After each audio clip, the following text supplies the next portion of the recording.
¿Qué tal? Qué gusto saludarte. Seas bienvenido, bienvenida a este espacio de los Headlines, este video podcast donde revisamos los temas de actualidad en contexto y que son de tu interés, porque la información es poder. Ese es el lema de este espacio donde hacemos siempre una revisión de todo lo que está dando la vuelta al mundo. Mi nombre es María José Martínez. Recuerden que este espacio lo consiguen @ los Headlines y también @ de Marijo Report en mis redes sociales. Saludar a las personas que se conectan con nosotros a través de YouTube, a través de Facebook, de LinkedIn y también de Spotify e Instagram. Es un gusto pues compartir ya al final de la semana este espacio que hacemos de lunes a viernes, así que no quiero quitarles mucho tiempo y quiero que comencemos de inmediato. ¿Qué les parece?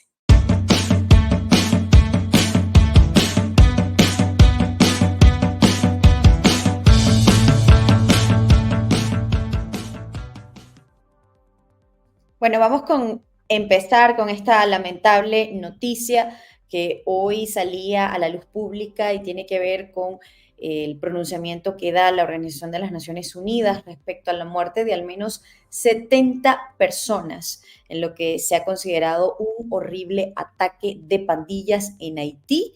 Este ataque ocurrió precisamente este jueves cuando miembros de la banda El Gran Grif dispararon con fusiles automáticos contra la población en el departamento de Atibonite, matando al menos a 70 personas. Entre ellos se contaban al menos una decena de mujeres y 3 bebés. Justo quiero compartirles el comunicado de la Organización de las Naciones Unidas que hablan sobre esta terrible tragedia que pues sigue afectando a Haití, que recordemos está inmerso en una guerra civil y que no ha podido encontrar una solución al control que tienen las pandillas en ese país. Aquí vemos el comunicado de la Organización de las Naciones Unidas, justo horribles ataques de pandillas dejan al menos 70 muertos y justo lo que dice la Oficina de Derechos Humanos de las Naciones Unidas, dice, estamos horrorizados por los ataques de pandillas del jueves en la ciudad de Point Sunday. Miembros de la pandilla Grand Grif utilizaron rifles automáticos para disparar contra la población, matando al menos 70 personas. Al menos también 16 personas están gravemente heridas, incluidos los propios pandilleros que fueron alcanzados durante un intercambio de disparos con la policía haitiana. Este comunicado señala que en los ataques se informó que los miembros de las pandillas incendiaron al menos 45 casas y 34 vehículos, obligando a muchos residentes a huir. Y este llamado que hace pues la Organización de las Naciones Unidas es decir que pedimos que se aumente la asistencia financiera y logística internacional a la misión multinacional de apoyo a la seguridad en Haití. Es fundamental que las autoridades lleven a cabo una investigación rápida y exhaustiva de este ataque, exijan la rendición de cuentas a los responsables y garanticen reparaciones a las víctimas y sus familiares. Es la compleja situación que sigue viviendo Haití, donde pues pese a que se intentó instalar un gobierno de transición, aún no se tiene el control en el país. Y por supuesto, esta semana también conversábamos de que al menos se cuentan 700.000 personas que están en condición de desplazados, entre ellos muchos niños, niñas y adolescentes. Es una situación bastante grave y que creo que sí, tenemos que prestarle el ojo a Haití porque Haití siempre está ignorada por la comunidad internacional, por los medios de comunicación, en general, por el resto del mundo, y es necesario poner la mirada sobre la situación humanitaria en Haití y es necesario que se le dé una asistencia, como bien lo dice la ONU financiera, que se preste atención a lo que está ocurriendo allí porque hay vidas humanas. Entonces, comentarles esta información que está pues manteniendo a las autoridades de la ONU y a quienes están en la isla pues muy preocupados y siguiendo con atención lo que ocurre en Haití.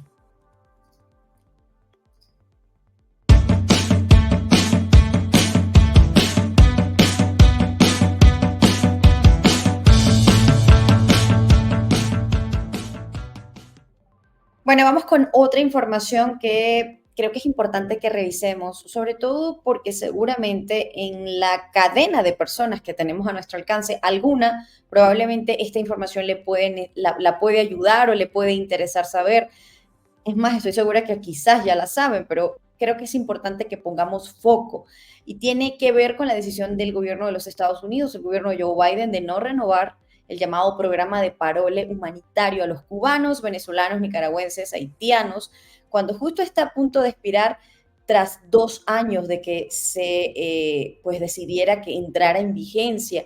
Esta es una noticia que se dio este viernes y que hay que destacar, es importante que se está dando en momentos en que hay una elección, estamos ya en la cuenta regresiva para las elecciones en los Estados Unidos y esta medida pues se da en este contexto, no es casualidad, recordemos que los republicanos han criticado mucho la política migratoria del presidente Joe Biden, que intentó hacer este programa de parole humanitario para ayudar pues a que la migración se hiciera de una manera más organizada, más regularizada debido al gran número de personas que pues ingresan por las fronteras de los Estados Unidos. Pero bueno, es bien lo que ha dicho el gobierno de Joe Biden este viernes, que los migrantes de esos países, principalmente los que primero se verían afectados son los venezolanos porque fueron los primeros que en su momento fueron beneficiados en 2022 y una vez que se cumpla el plazo de los 2 años que ha establecido este parol, este programa humanitario, pues ya no tendrán la posibilidad de seguir gozando de este estatus. Esto significa dos cosas, o que tienen que buscar un nuevo estatus legal migratorio que les permita permanecer en los Estados Unidos o que pues lamentablemente tengan que salir del país, de no buscar una opción que les permita pues tener un estatus migratorio regular dentro de los Estados Unidos, pues serán objeto de deportación. Es lo que está advirtiendo el Departamento de Seguridad Nacional, que dice que no va a haber posibilidad de renovar este permiso que pues amparaba principalmente a nicaragüenses, a venezolanos, a cubanos y haitianos. Y precisamente hablábamos de haitianos que, como decíamos al comienzo de la edición de los headlines del día de hoy, pues justo son muchas personas de nacionalidad haitiana las que han salido huyendo del país precisamente por la grave situación de violencia, la grave crisis humanitaria y también la grave situación luego del terremoto que afectó a Haití, y todos esos componentes han hecho que pues miles de haitianos estén buscando refugios y por eso en su momento habían sido beneficiados con este programa, pero ahora que está diciendo la administración de Joe Biden, está pues ha llegado a su final y deben buscar posibilidades a través de otro estatus migratorios. De acuerdo con las cifras de las autoridades de los Estados Unidos, se calcula que al menos hay 2.6 millones de personas de nacionalidad haitiana, nicaragüense, cubana y venezolana en los Estados Unidos. Así que había por lo menos solicitado este programa hasta julio de 2024 y que hasta el momento pues beneficiaba a poco más de 530,000 personas que tenían este paro humanitario, pero que ahora pues no van a poder. Las cifras de lo que registran las autoridades, pues ustedes pueden ver en pantalla, es lo que se estima que actualmente tienen ese paro humanitario y que en el caso de los haitianos y venezolanos pueden ser elegibles también para el TPS, el estatus de protección temporal, que pues son precisamente aquellas personas que han llegado antes del 4 de junio y el 31 de julio de 2023. Hay defensores de migrantes que critican esta medida, consideran que no es justa, puesto que en el caso de personas migrantes de Afganistán o de Ucrania que están en los Estados Unidos, a esas personas sí se le extendió la posibilidad de poder seguir bajo un estatus del parole humanitario, de seguirlo disfrutando, si se puede decir el término, a diferencia de las nacionalidades, insisto, de Cuba, Nicaragua, Haití y Venezuela. Y esto, por supuesto, hace que genere críticas, sobre todo a la administración de Joe Biden. Pero como bien les decía al principio, lo que se está argumentando es que esta es una medida que está coincidiendo con un momento en el que se están dando las elecciones en los Estados Unidos, donde el tema migratorio es una de las principales banderas que están pues enarbolando los candidatos. Hablamos también del expresidente Donald Trump y de Kamala Harris, la actual vicepresidenta, ambos disputando la presidencia, y es una contienda muy reñida. Hasta el momento se puede hablar casi de un empate técnico, y de allí es que se habla de que esta suspensión de este programa de paro humanitario, que ya no va a beneficiar más, insisto, a venezolanos, a haitianos, nicaragüenses y cubanos, pues tenga que ver mucho con lo que está ocurriendo en el tema electoral. Lo cierto es que es importante que si usted es de las personas, si tú que me estás viendo, perteneces a has sido beneficiado con este programa o conoces a alguien cercano, pues es importante extenderle la información de que tiene que buscar otras vías para poder regularizar su estatus migratorio, porque esto al ya perder vigencia, pues no van a tener oportunidad de ser renovado. Es un dato que sí es importante tenerlo y que nos habla, pues, cómo el tema migratorio sigue siendo una de las principales problemáticas que está afectando no solo a los Estados Unidos, sino al resto de la región.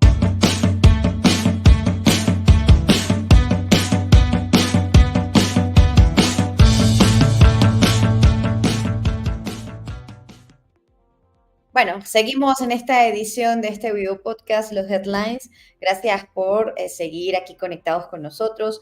Vamos a otras noticias porque ustedes saben que recientemente escuchamos esta polémica entre el rey de España o México.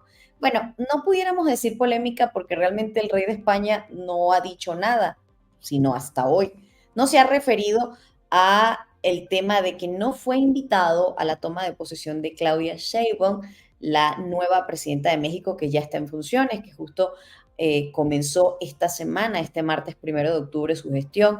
Y pues ustedes saben que hubo unas diferencias porque el gobierno de México solo invitó al presidente Pedro Sánchez y no al rey, quien, aunque no es una figura que tenga, digamos, gran relevancia dentro de la política española desde el punto de vista de tomar decisiones o de que pueda vetar leyes, no es el papel del rey. Sí es importante recordar que el rey de España es el jefe de Estado de España. Representa además, desde el punto de vista internacional, es la cara de la diplomacia de España, o sea, de hecho, por eso es que el rey acude directamente pues a todas las tomas de posesión que se dan de mandatarios en diferentes países. Tiene incluso la posibilidad de sancionar leyes, pero no, ni siquiera puede vetarlas, ¿no? O sea, es una figura si se quiere, simbólica, pero sí es muy importante desde el punto de vista de la diplomacia, de la representación de España ante el mundo, y por eso es que es el jefe de Estado. Esto lo digo como preámbulo y por supuesto que todos lo sabemos, todas las personas que me están viendo, porque, que me están escuchando, porque también estamos en Spotify, es importante pues tomarlo en cuenta porque cuando no se invita al jefe de Estado, se está haciendo un desaire a la diplomacia española. Eso es algo como España observa la no invitación del rey de España. Este contexto lo recuerdo, que lo tenemos en el radar, por supuesto, pero lo recuerdo porque fue noticia que no fuera invitado. Y es importante mencionarlo porque hoy, por primera vez, el rey de España se pronunció respecto a la situación, pero lo hizo de una manera muy, muy diplomática. No dijo directamente México, pero sí habló sobre la importancia de mantener la unidad en los países de Iberoamérica, es decir, España y Latinoamérica, y de cómo resolver pues las discrepancias justo en esa palabra, como él lo dice, en unidad. Y lo hizo en un encuentro de historiadores precisamente de Iberoamérica para, para hablar sobre esta situación. Y me gustaría compartir con ustedes entonces lo que fue parte de estas declaraciones que dio el rey, que son las primeras que de alguna manera se hacen públicas tras esta polémica. No podemos decir que las relaciones están rotas, no podemos decir eso en cuanto a la situación entre España y México. Sería una irresponsabilidad. Pero sí es una tensión en este momento para un nuevo gobierno que está asumiendo la misma posición del anterior sucesor, Andrés Manuel López Obrador, pero hoy el rey de España pues habló un poco sobre la importancia de Además, entender las a modo discrepancias. de síntesis, que la cultura es la piedra sobre la que se levanta nuestra hermandad, el elemento que realmente vertebra nuestra identidad. Y así lo concluimos en el encuentro llamado Repensar Iberoamérica, construyendo el futuro, celebrado en Veracruz en el año 2014. Somos los iberoamericanos una unidad en la diversidad, una cultura de culturas. Nuestra relación es tan honda que nos permite incluso hablar con franqueza de nuestras posibles discrepancias, inevitables por lo demás en tantos siglos de historia compartida, pero siempre desde el respeto basado en la amistad. No olvidemos que en este tiempo actual de grandes desafíos globales que requieren del esfuerzo coordinado de todos, el foco de nuestra relación debe orientarse hacia el presente, para así preparar o construir un futuro aún mejor, de mayor provecho compartido, de mayores oportunidades. Por eso lo esencial es tomar impulso en tanto que nos une, en nuestras afinidades, para, a fin de cuentas, alcanzar respuestas pragmáticas, útiles y equilibradas, respuestas que lleguen a todos. Este encuentro de historiadores es otro ejemplo, en el ámbito de las humanidades, de lo que podemos hacer todos juntos. Vosotros, representantes de las academias de la historia, lo colmáis de sentido.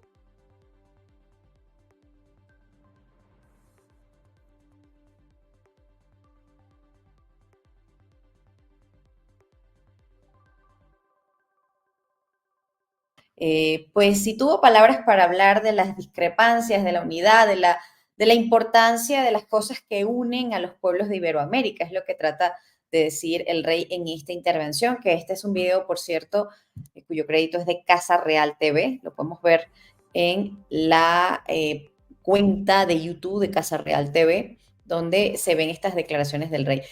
Y Claudia Sheinbaum, justo durante la mañanera de este 3 de octubre, ella tuvo palabras para hablar sobre esta situación que se le ha cuestionado, sobre la respuesta que le han dado desde España, sobre todo el partido Vox, quien ha criticado la posición de México. Y vamos a escuchar un poco lo que ella, pues, responde un poco a quienes critican su posición, ¿no? Sobre esta... Los últimos 6 meses con el presidente López Obrador estamos recibiendo y poco a poco lo vamos presentando.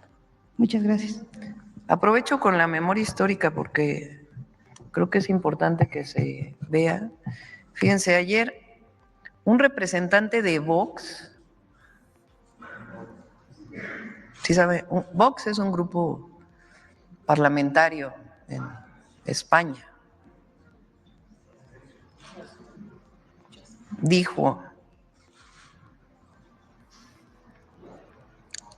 Dice, la nueva presidenta de México, Claudia Sheinbaum, se ha comportado como una absoluta analfabeta y como una absoluta ignorante. Y aseguró que los españoles jamás vamos a pedir perdón. Pero miren esto,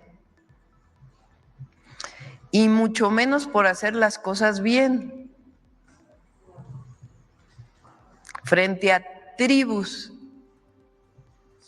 como incas, aztecas o mayas, que venían de una cultura horripilante. Imagínense. Vamos a enviarles la grandeza de la cultura maya, la grandeza de la cultura mexica.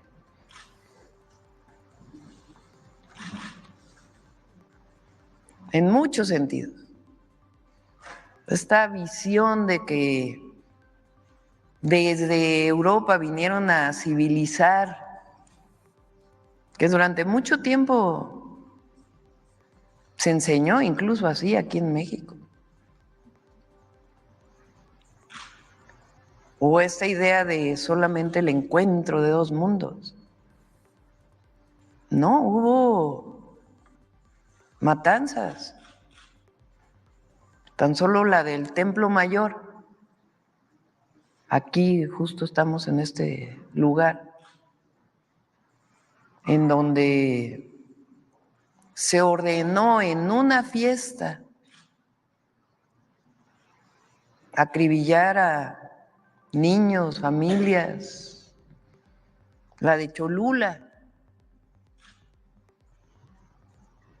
Pero es esta visión de que no tienen que pedir perdón porque vinieron a salvar a las mexicanas y mexicanos, que no se llamaban así, mexicas.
Bueno, seguimos revisando otros temas.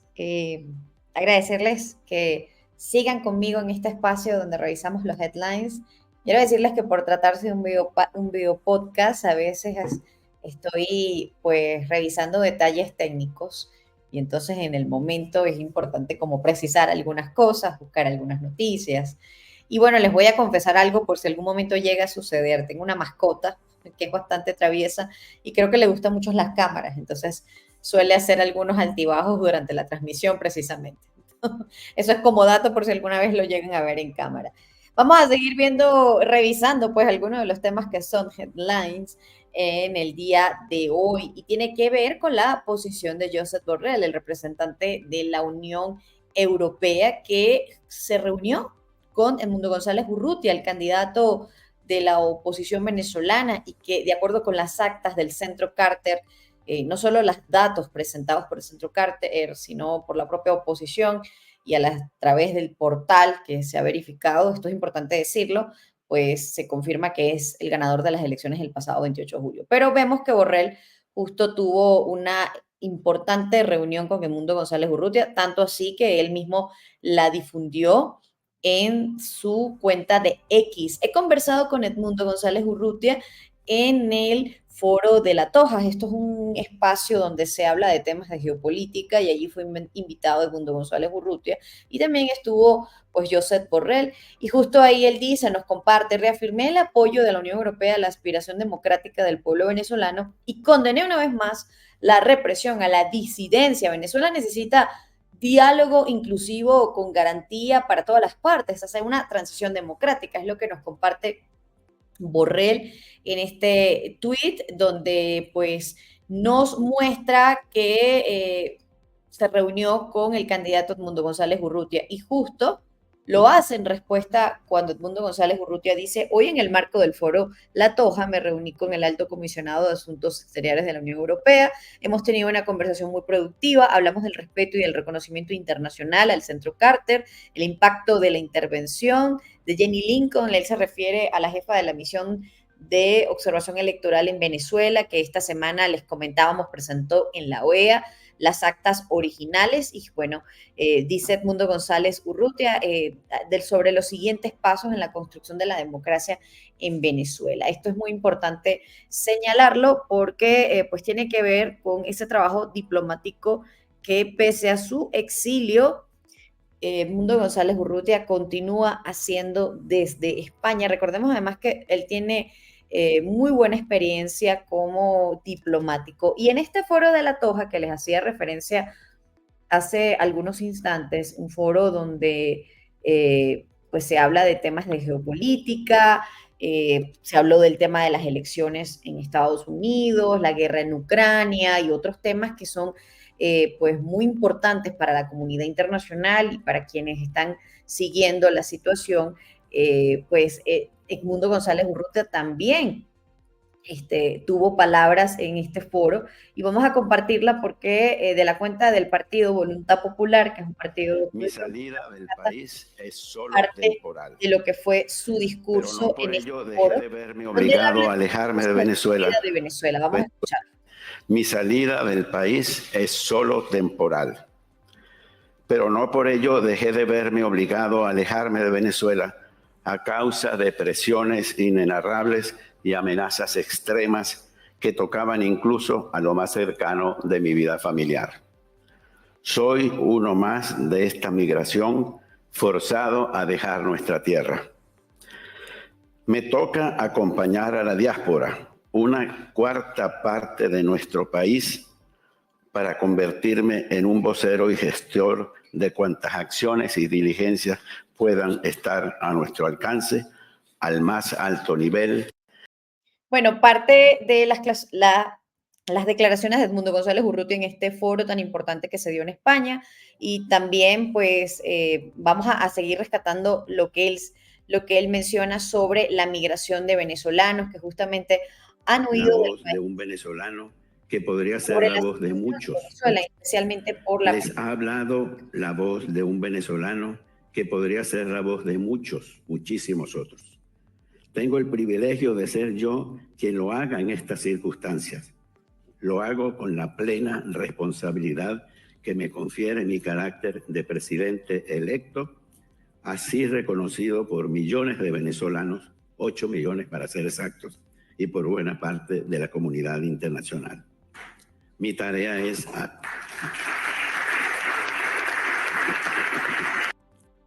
Bueno, veíamos allí a representantes incluso de partidos políticos de España. Es un importante foro político donde Edmundo González Urrutia pues hoy habló, donde se le escuchó y donde además dio unas declaraciones bastante interesantes e importantes a destacar. Él dice que él va a regresar el 10 de enero a Venezuela. Recordemos que él hoy está en el exilio, presionado por el gobierno de Nicolás Maduro, que pues a través de dos importantes altos jerarcas del chavismo, los hermanos Rodríguez, Delcy y Jorge Rodríguez, pues presionaron a que se fuera del país. Y vamos a rescatar para ustedes estas declaraciones que él da, donde él afirma que él va a regresar a Venezuela el 10 de enero. No sería raro que yo voy a regresar a Venezuela lo más pronto posible cuando restauremos la democracia en nuestro país. Y el 10 de enero es la fecha que constitucionalmente está prevista para la toma de posesión. El presidente Maduro adelantó la Navidad al 1 de octubre. No sería raro que pueda yo adelantar mi regreso también. La salida mía yo la he narrado en diversas oportunidades. Yo estuve por más de 30 días en la Embajada del Reino de los Países Bajos. Luego estuve 3 días en la Embajada del Reino de España. El gobierno de España me facilitó transporte para venir a Madrid y desde el 28 de septiembre estoy aquí y formalmente solicitando asilo del gobierno. Bueno, es muy interesante la forma en que se le ha dado asilo a González Urrutia, porque de acuerdo con las condiciones del asilo en España, pues no debería él estar tomando declaraciones ni participando activamente. Sin embargo, parece haber consideraciones, y esto es un tema interesante, sobre este asilo que se le ha dado a Edmundo González Urrutia. Y bueno, él dice aquí claramente: yo voy a regresar a Venezuela lo más pronto posible cuando restauremos la democracia en nuestro país. Ustedes bien lo escucharon ahorita, el 10 de enero es la fecha que constitucionalmente está prevista para la toma de posesión, y aspiro que la voluntad popular de 8 millones de venezolanos se concrete ese día. Son las palabras de Edmundo González Urrutia, que dio en este importante foro político, donde pues se reunieron figuras tan importantes como funcionarios europeos, entre otras grandes figuras, académicos, en este foro que participó Edmundo González Urrutia. Ahora bien, la posición de Edmundo González Urrutia ha sido pues respondida por Jorge Rodríguez, quien dirigió palabras en su contra. De hecho, veamos cómo a través de su cuenta de Instagram, Jorge Rodríguez, que es el presidente de la Asamblea Nacional, arremetió contra Edmundo González Urrutia por decir que iba a volver el 10 de enero a Venezuela. Y lo vamos a compartir para que ustedes vean, esta digamos que es la respuesta más oficial, si se quiere decir, la respuesta oficial, formal, que da el gobierno de Nicolás Maduro, y lo hace a través de la cuenta de Jorge Rodríguez. Vean ustedes en pantalla, ¿no? Él comparte esta foto donde la foto que dice: pobre Sánchez, pobre Álvarez, ¿qué dirá Felipe? Él se refiere al presidente Pedro Sánchez, al ministro de Asuntos Exteriores y al presidente y al rey de España.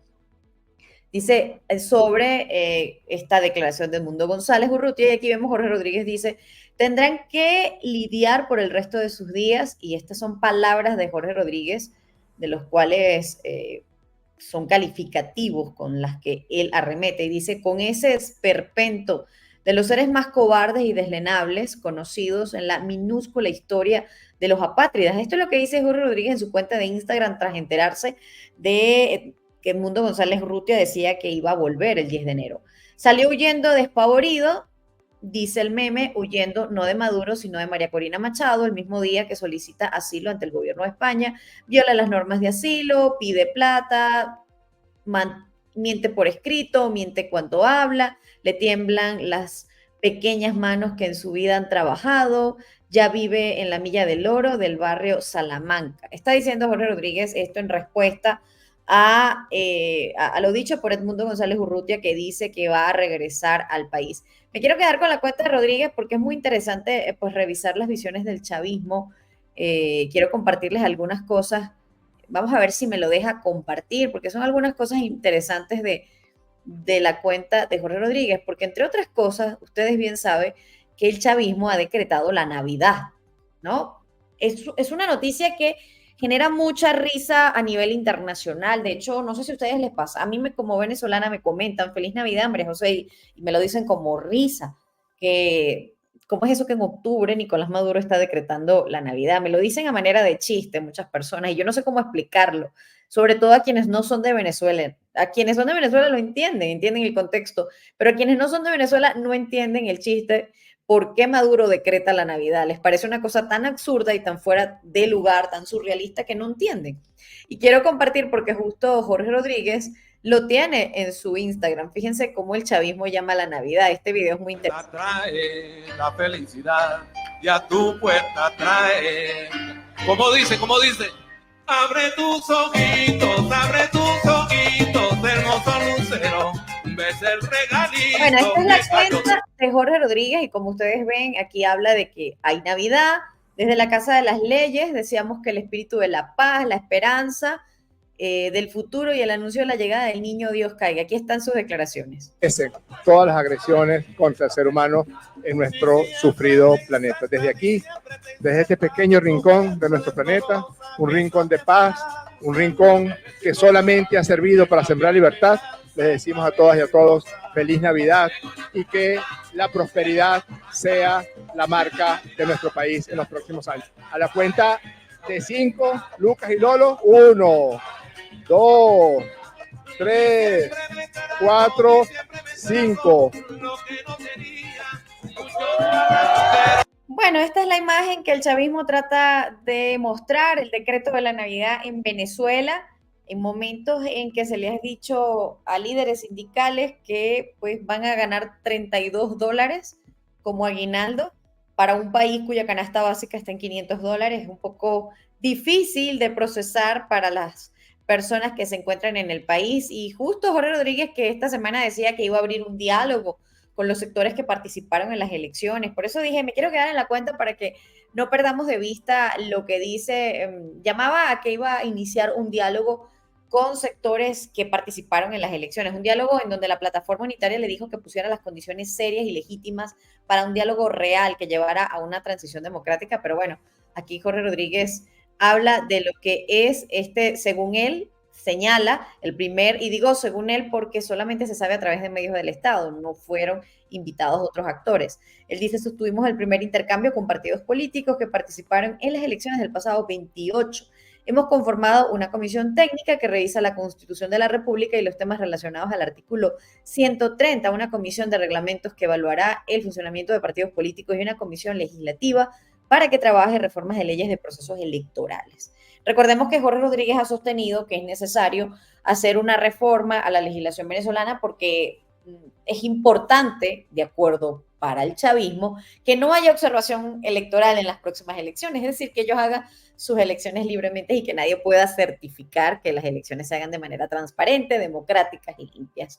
Entonces, parte de esas reformas a las leyes electorales es lo que Jorge Rodríguez ha impulsado y por eso quise compartir su cuenta en Instagram porque es muy interesante. Veamos un poco más de lo que él dice de este primer encuentro donde él dice que convocan a todas las fuerzas democráticas, pero no convocaron a la plataforma unitaria y mucho menos a los partidos que representan a quien ganó las elecciones, Edmundo González Urrutia. De las leyes para ajustarla a los nuevos tiempos y para incorporar el espíritu del artículo 130. Ya está bueno que haya factores de la vida política venezolana que participan en elecciones, pero si pierden, llaman a matar, a quemar, a destruir. Que participan en elecciones, pero también tienen un plan B, y en ese plan B está la instauración de elementos de violencia. Ya no puede volver a ocurrir que haya factores en la vida política venezolana que estén subrogados a lo que decide una potencia extranjera. Bueno, este es importante el comentario de Jorge Rodríguez, que no estemos subyugados a una potencia extranjera, pues creo que también aplicaría a China y a Rusia y a Irán. Pero bueno, son elementos para discutir en otra edición de los headlines, pero sí es bien importante. Y sobre la situación en Venezuela, no dejar de recordar que siguen ocurriendo pues detenciones arbitrarias, la persecución política sigue allí y justo tiene que ver con la detención que ha denunciado la oposición, esta vez de 2 activistas. Se contabilizan al menos 154 los arrestos de disidentes. Y vamos a compartir con ustedes la información porque, como bien les he dicho en otras ediciones de los headlines, en medios de comunicación pocas veces se puede saber y solo es a través de las cuentas de los partidos políticos donde se conoce sobre la detención o sobre las situaciones que están ocurriendo. Esto es del Comando Venezuela, de María Corina Machado, y aquí dicen secuestrado Reni Rodríguez, coordinador de formación de Vente Anzoátegui y director del Comando con Venezuela en el Tigre. Exigimos su inmediata liberación. Cuerpos represores del régimen secuestraron a Reni Rodríguez, coordinador de formación de Vente Anzoátegui y director del Comando con Venezuela en el Tigre. Exigimos el cese de la persecución. Este es uno de los dirigentes, de los nuevos dirigentes detenidos que, recordemos, pues ya se han incrementado cada vez más. Estas cifras, por supuesto, viene actualizando las cifras de presos políticos que hemos mencionado. Ayer hablábamos específicamente, y sí les invito a revisar ese programa sobre la situación de los niños, niñas, adolescentes y cómo el Estado venezolano viola el interés superior de la niñez establecido en la Convención de los Derechos del Niño. Pero justo pues les hablaba que más de 150 disidentes, o sea, dirigentes políticos, sobre todo del partido de María Corina Machado, pero la líder de la oposición, pero también otros partidos de oposición y recientemente el alcalde de Maracaibo, quien el gobierno asegura que es por casos de corrupción y sin embargo no se sabe aún dónde está, pues se suman dos nuevos dirigentes. En pantalla ven a Reni Rodríguez y también hay que hablar de David Manuel González, que es militante del Partido Socialismo y Libertad. Esto pues solo nos habla de cómo se sigue aumentando la persecución en el país. La pregunta es, ¿será que quieren detener a los 30 millones de venezolanos que están en el país? ¿Será que quieren dejar al menos solamente en libertad al gobierno? Poco más de... ¿Cuánto pudiera hacer la gente en el gobierno? No sé, no sabemos. Pero pareciera que quieren detener a todo el país por completo, porque cada vez se actualiza la cifra de detenciones en Venezuela. Vamos a seguir prestando atención hacia lo que ocurre en Venezuela, así como en otros espacios donde se están violando los derechos humanos. Y por supuesto, aquí en los headlines hacemos una mirada exhaustiva sobre estas situaciones.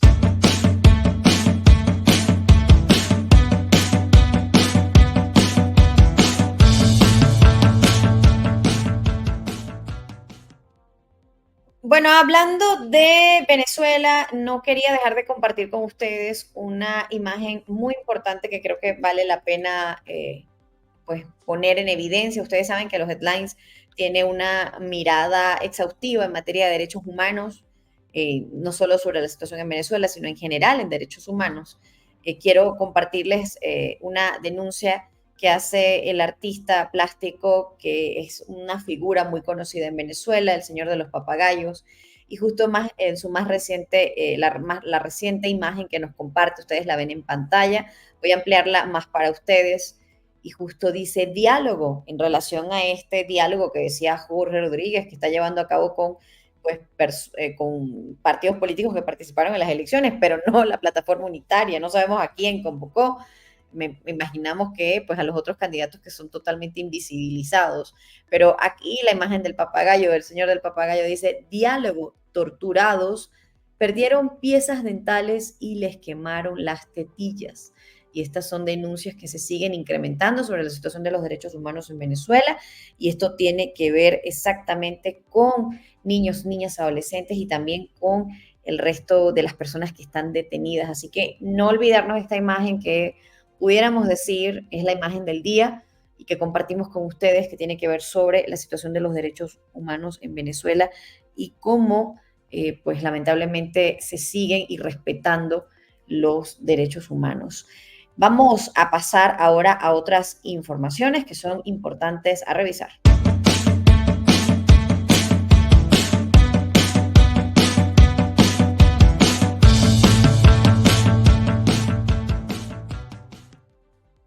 Bueno, en días pasados conversamos sobre la situación en Bolivia, donde pues cada vez se caldean más los ánimos, sobre todo por esta denuncia que está teniendo Evo Morales, quien pues denuncia una campaña en su contra de manos del presidente Luis Arce. Es algo que hemos venido discutiendo durante esta semana desde que se dio a conocer esta denuncia que acusa a Evo Morales de los delitos de estupro, tráfico de personas y trata de personas. Y justo él en su cuenta de X, que vamos a compartir ahora en pantalla y que ustedes pueden ver, o mis amigos que me están escuchando por Spotify, También lo pueden ver porque recuerden que este es un video podcast, pero también lo pueden encontrar en la cuenta de Evo Morales. Y justo vamos a leer para ustedes lo que dice la cuenta de Evo Morales, cómo él replica a lo que está ocurriendo en Bolivia respecto a esta denuncia en su contra. Él dice, en vez de dedicar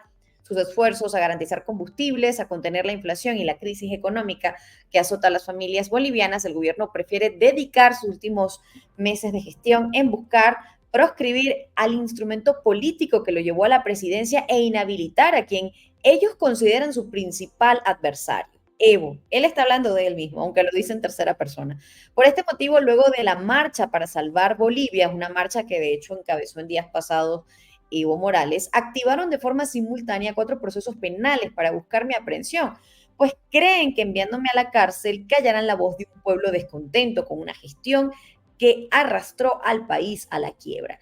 Esta campaña sucia y mentirosa tiene el objeto de anular políticamente cualquier opción electoral que represente una alternativa para salir de la crisis económica. Y la desesperación los arrastra a buscar conseguir con el abuso de poder lo que ya no pueden conseguir con la legitimidad que le otorga la democracia. Seguimos firmes con la verdad, pues sabemos qué necesita el país y cuál es la ruta para volver a crecer. Esta es la posición de Evo Morales en sus redes sociales en respuesta a todo lo que está ocurriendo en Bolivia sobre esta grave acusación que se está haciendo en su contra. Reiteramos, delitos de estupro, tráfico de personas, trata de personas. ¿Y cómo se da este delito y esta acusación contra Evo Morales y cómo llegamos aquí? Recordemos que en días pasados, pues una fiscal denunció que fue objeto de presiones y que renunció a su cargo porque el propio fiscal general la obligó a desestimar una orden de captura que tenía contra Evo Morales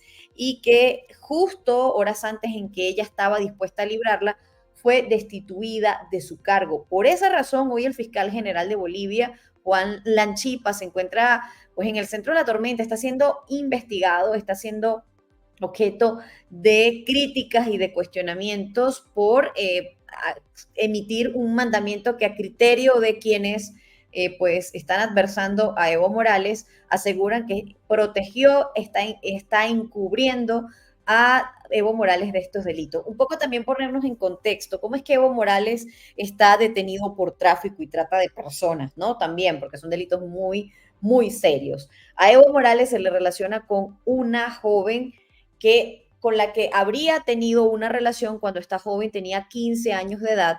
Lo que se argumenta es que él tuvo una hija de 8 años, que hoy tiene 8 años de edad con esta joven, y que al parecer ella fue obligada por su familia a tener una relación con él. Por este caso es el que se le está juzgando a Evo Morales y es por el que él argumenta que están abriendo una causa que en su momento se intentó hacer en su contra y no prosperó y que nuevamente, pues, digamos, la sacan a la luz para justamente culpabilizarlo de esto, que hay que decir y también ponerlo en contexto y no lo perdamos de vista en el radar.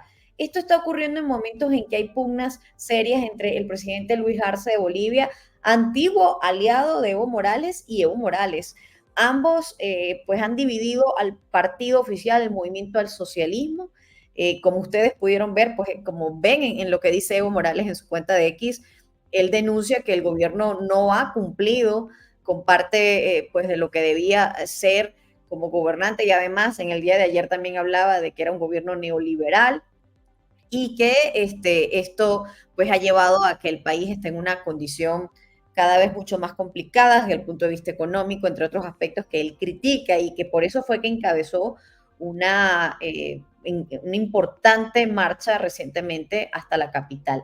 Pero toda esta situación, hasta el momento Evo Morales no tiene la orden de aprehensión que se dio, que reitero, fue la orden que la fiscal asegura, paralizaron a través de la presión de Juan Lanchipa, que es el fiscal general del Estado hoy de Bolivia, fue el que habría presionado a la fiscal que se atrevió a hacer esta orden de aprehensión.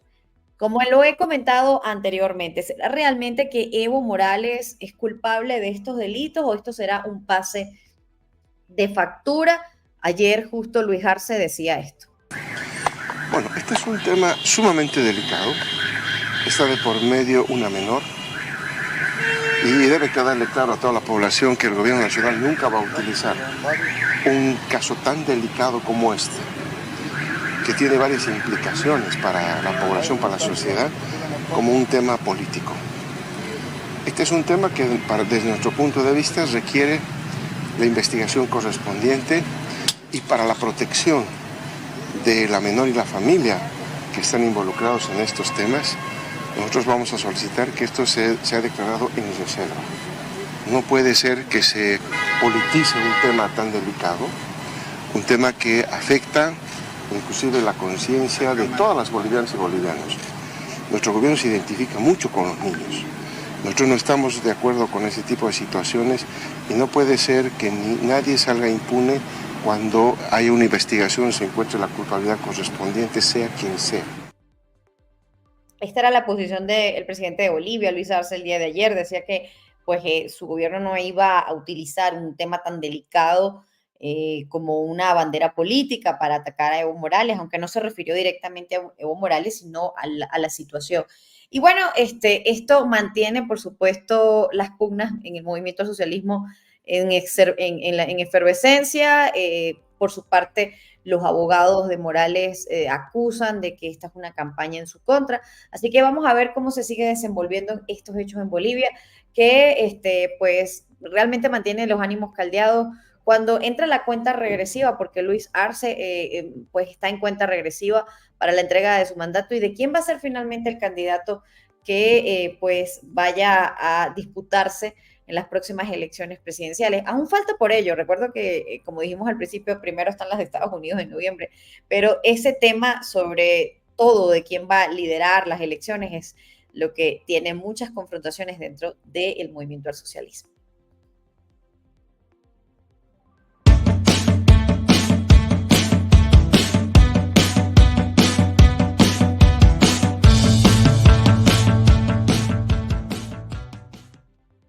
Bueno, ya para cerrar me quiero despedir con una buena noticia de la semana. Es lo que trato siempre de que hagamos aquí desde los headlines. No todo tiene que ser pues tan caótico, ¿no? O tan malo. También hay cosas buenas que vale la pena celebrar y quiero compartir con ustedes pues esta información que proviene de un hospital en Cataluña, donde realizó el primer trasplante facial del mundo procedente de una donación de corazón en asistolia controlada. La intervención, de extrema complejidad técnica y organizativa, duró unas 12 horas y fue efectuada por el equipo de unos 60 profesionales de más de 10 servicios médicos y quirúrgicos distintos. Dice este importante hospital, donde, bueno, esto sin duda es un importante avance que se va dando a la ciencia y que además da esperanza para, bueno, quienes pueden necesitar alguna intervención quirúrgica, como precisamente un trasplante facial, ¿no? Que siempre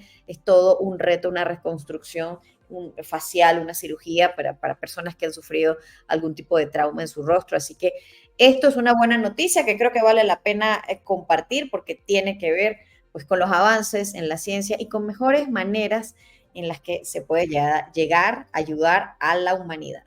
De esta manera yo voy a despedir los headlines de esta semana. Es un gusto compartir con ustedes. Recuerden que hacemos de lunes a viernes con repetición en las mañanas a través de Facebook y de LinkedIn, de esta transmisión también a través de YouTube. Estamos en Instagram y en TikTok, @losheadlines. También me consiguen por @marijoreport. Para mí ha sido un placer poder compartir con ustedes. Y bueno, siempre en esta maravillosa ventanita donde hacemos un poquito de todo y donde se improvisa, y que además ustedes me tienen una paciencia hermosa y maravillosa porque estoy atendiendo la parte técnica, pero bueno, siempre lo hago con todo el compromiso y el amor del mundo, porque además este espacio tiene como objetivo siempre informarles. Recuerden que la información es poder, sin importar cuál es su posición política ni lo que usted piensa. En la medida que tenga más datos y más información sobre los hechos, usted tendrá mayor poder sobre aquellos temas que sean de su interés. Así que yo me despido esta semana. Recuerden que volvemos la semana que viene. Vamos a hacer un programa especial a propósito del aniversario del 7 de octubre.